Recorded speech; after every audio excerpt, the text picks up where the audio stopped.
Olá, alunas e alunos, o meu nome é Simone Carpes e nós vamos começar os nossos estudos de física. Cinemática é o ramo da física que estuda o movimento dos corpos e não se preocupa com a análise das suas causas. Tá? Então a gente vai estudar o movimento e não vai se preocupar com o que causou esse movimento. Muito bem. Vale lembrar que os nossos estudos sobre o movimento eles vão se ater a uma abordagem mais qualitativa, tá? Para que vocês entendam muito bem a teoria, ou seja, os fundamentos conceituais, claro, deixando então a abordagem mais quantitativa para o primeiro ano do ensino médio, tá ok? Muito bem, então, vamos lá?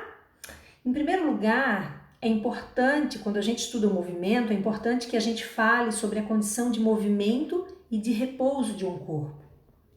A gente tem aqui a nossa figura de um ônibus passando com duas pessoas, dois passageiros e mais um motorista e mais um observador do lado de fora. Bom, então vamos lá. A condição de movimento ou de repouso de um corpo depende de um referencial. Mas o que significa dizer isso? Vamos analisar então o exemplo do ônibus passando, tá? Se considerarmos a moça como referencial, a passageira, então o passageiro ele vai estar em repouso, porque a posição do passageiro não muda em relação à moça. Mas se nós considerarmos como referencial o moço de blusa roxa que está fora do ônibus, então o passageiro vai estar em movimento, certo? Assim, a gente pode dizer que o movimento é relativo, porque o mesmo corpo ele pode estar em repouso ou em movimento, dependendo do referencial adotado. Ok? A gente vai considerar nos nossos estudos aqui que o referencial vai ser sempre o planeta Terra, a não ser que a gente indique um outro referencial. Ok? Reforçando então, quando a posição muda em relação ao referencial, o corpo vai estar em movimento. Mas quando a posição não muda em relação ao referencial, a gente conclui que o corpo está em repouso, ok? Além disso, para descrever o movimento de um corpo, a gente também precisa conhecer a posição que ele ocupa a cada instante da trajetória, tá? Então vamos ver aqui, vamos para o próximo slide. Considerando o movimento numa só direção, a gente pode dizer que a posição é a distância entre o corpo e o ponto de origem, enquanto que a trajetória é o conjunto de posições ocupadas por um corpo durante o seu movimento, tá? Aí a gente pega o exemplo da própria figura desse slide. Nós temos aqui uma praia e nós temos pegadas de uma pessoa na praia. A gente pode dizer que cada pegada na praia dessa mesma pessoa é uma posição. E o conjunto de todas as pegadas é uma trajetória. Tá? Muito bem, seguindo então, a gente vai falar agora sobre deslocamento e intervalo de tempo. A gente pode dizer que deslocamento é a diferença entre a posição final, que a gente representa por SF, e a posição inicial, representada por SI, de um corpo sobre a trajetória. Tá? Então, olha lá. O deslocamento, que é o ΔS, delta é uma letra grega, maiúscula nesse caso, e está representando variação.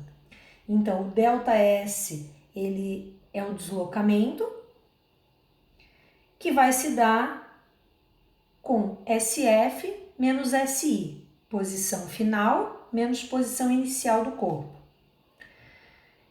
Intervalo de tempo. Intervalo de tempo é a diferença entre o instante final e o instante inicial do deslocamento desse corpo.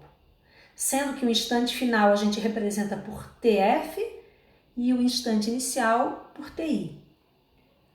Lembrando que delta vai estar representando a variação, então ou o intervalo, no caso aqui, intervalo do tempo, né? O intervalo de tempo, ΔT, vai ser igual a TF menos TI, ou seja, instante final menos o instante inicial do deslocamento daquele corpo. Se a gente pegar aqui o exemplo da figura do corredor, nós temos lá uma pista com um marco zero, em 0 metros, e o corredor, ele começou a correr. A gente vai considerar que a 100 metros de distância do marco zero vai ser onde a gente vai começar a observar esse corredor. Tá? Então, a gente está observando o corredor, o atleta, a partir dos 100 metros. Esse vai ser o nosso S0, tá? Então, vai ser a nossa posição inicial. S0 é a mesma coisa que SI, tá ok? Nesse caso é a mesma coisa. E aqui o SF está representado somente por S. Às vezes acontece, tá? Pode aparecer tanto SF como S. O F nem sempre vai estar presente. Muito bem. Se a gente pegar que o S0 é numa posição de 100 metros e o SF, ou S, simplesmente, está numa posição de 300 metros, a gente consegue calcular o nosso ΔS, né? ΔS vai ser SF menos SI. Então, 300 menos 100. Eu vou ter um ΔS, um deslocamento de 200 metros. Ok. Se a gente for pensar no tempo, olhem lá os dois relógios. Na posição S0 ou SI, que é a mesma coisa, o relógio está marcando 10 horas e 20 minutos. Na posição SF ou S, o relógio está marcando 10 horas e 30 minutos. 10 horas e 30 menos 10 horas e 20, a gente viu que se passaram então 10 minutos. E esse vai ser exatamente nosso ΔT, porque o ΔT é o tempo final, 10 e 30, menos o tempo inicial, 10 e 20, daquilo que a gente quer analisar, do nosso intervalo de tempo. Como eu falei, 10 e meia menos 10 e 20, deu uma diferença de 10 minutos. Então, esse vai ser o nosso ΔT.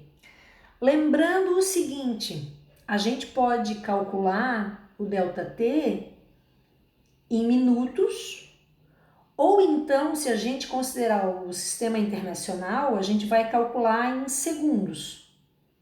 Então, 10 minutos, se a gente for considerar em segundos, a gente vai ter 600 segundos no sistema internacional, correto? Isso é bastante importante, mesmo que a gente costume usar minutos no dia a dia, o sistema internacional ele vai considerar sempre em segundos e o deslocamento ele vai considerar em metros, tá? A gente poderia, por exemplo, medir a distância em quilômetros ou em centímetros. Se a gente quiser utilizar no sistema internacional, a gente vai ter que mudar esses quilômetros ou esses centímetros em metros, certo? Então, relembrando que hoje nós estudamos conceitos muito importantes, que é o conceito de movimento e de repouso, conceito de referencial, conceito de posição, de trajetória, de deslocamento e de intervalo de tempo, tá? Esses são os fundamentos iniciais da cinemática. A partir da próxima aula, então, a gente vai começar a estudar a velocidade. Por hoje é isso, então. Até a próxima aula.